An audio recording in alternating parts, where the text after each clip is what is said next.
Hello guys, blessed to see you again. Sebelumnya saya mengaji untuk mencari makna iman. Lalu timbullah pertanyaan dalam pikiran saya, kalau sudah percaya, yakin, dan taat, lalu apa gunanya iman? Ini pikiran manusia yang yang masih dipengaruhi dengan pikiran dunia, selalu menanyakan benefit, manfaatnya. Jadi gunanya beriman itu apa sih, kayak gitu tuh. Lalu saya baca lagi, menemukan di Ibrani 11 ayat 6. Tetapi tanpa iman tidak mungkin orang berkenan kepada Allah. Sebab barang siapa berpaling kepada Allah, ia harus percaya bahwa Allah ada dan bahwa Allah memberi upah kepada orang yang sungguh-sungguh mencari Dia. Jadi mengapa orang Kristen itu harus memiliki iman? Gunanya apa? Ya karena iman itu merupakan tool di dalam hati kita untuk bisa berhubungan dengan Allah secara intens, bahkan selamanya, seumur hidup, ya. Jadi agar kita itu akrab ya. Kalau kita sudah akrab dengan Allah, pasti Allah itu mengingat kita dong. Jadi kalau kita diingat, pasti kita diperkenan oleh Allah. Jadi kita welcome, ya, diterima dengan segenap hati Allah.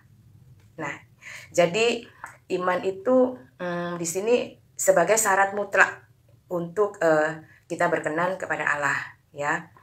Didasari dengan keyakinan bahwa Allah itu ada dan memiliki kekuasaan untuk melakukan segala sesuatu, dan yakin bahwa Allah itu memberi upah, bukan berarti upah yang kita samakan dengan hal-hal duniawi. Jadi upah atau reward yang dikehendaki oleh Allah sendiri, dan hanya Allah, ukuran Allah yang tahu, ya. Jadi untuk itu kita diharapkan agar kita diperkenan Allah, berarti kita tidak boleh putus asa, tetap setia mencari Allah. Ada yang bilang, mengapa harus mencari Allah? Kita kan percaya bahwa Allah itu ada, ngapain harus dicari? Allah itu ada di mana-mana. Iya, tetapi urusan mencari ini kan urusan hati, ya. Kita merindukannya, ya. Bagaimana kita bisa membuktikan cinta kita kepada Allah itu? Kita sudah memiliki tool iman. Jadi ya diharapkan kita seterusnya tanpa henti untuk mencari Tuhan. Lalu saya lanjutkan baca, saya temukan juga di Yohanes 3. Ya, Yohanes 3 ayat 16. Saya bacakan, ya. Karena begitu besar kasih Allah akan dunia ini, sehingga Ia telah mengaruniakan anaknya yang tunggal, supaya setiap orang yang percaya kepadanya tidak binasa, melainkan beroleh hidup yang kekal. Itulah gunanya iman yang terutama kepada Allah, ya, melalui Putra Tunggalnya, yaitu Yesus Kristus, yang bisa menjangkau semua manusia, karena Dia ada di tengah-tengah manusia. Jadi Dia tahu apa yang dialami oleh manusia di dunia ini, ya. Jadi iman kepada Kristus itu adalah jalan untuk menerima keselamatan dan kehidupan kekal.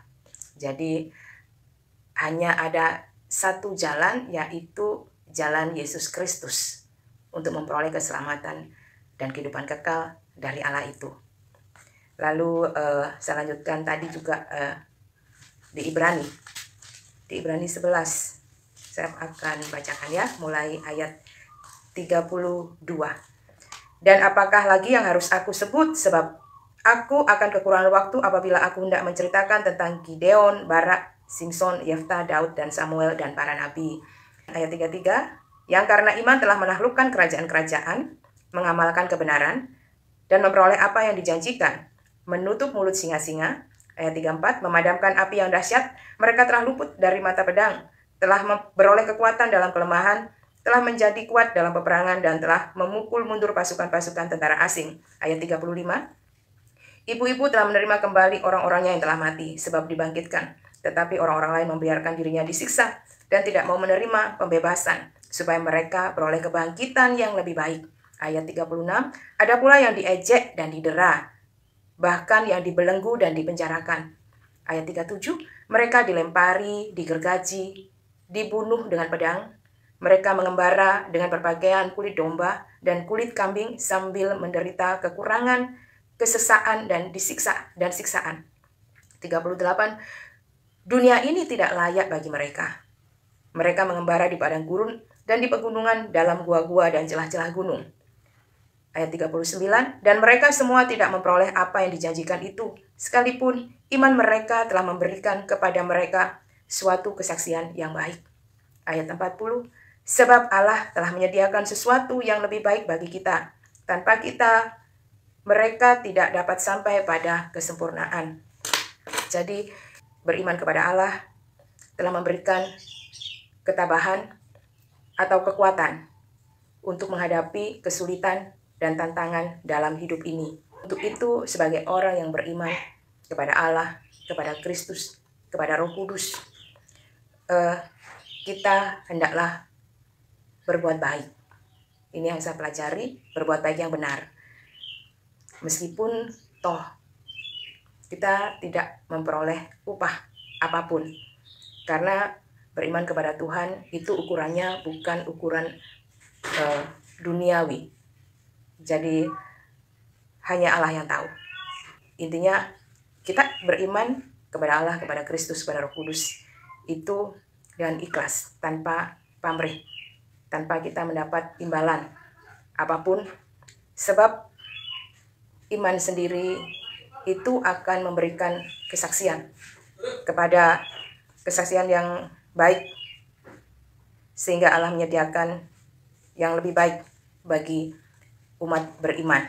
Jadi inilah hasil ngaji yang saya pelajari. Mengapa kita harus beriman kepada Bapa, Putra, dan Roh Kudus? Karena Roh Kudus telah memberikan kekuatan bagi umat percaya dalam setiap kelemahan, dalam setiap kesulitan, dalam penderitaan yang dialami di dunia, baik yang disebabkan oleh diri kita sendiri, oleh orang lain, oleh sistem dunia ini, oleh iblis dan roh jahat. Hanya dalam nama Yesus Kristus yang berkuasa di surga dan di bumi, kita memperoleh kelegaan, keselamatan, dan kehidupan yang kekal. Puji Tuhan, semoga ini bermanfaat. Tuhan Yesus memberkati semua manusia.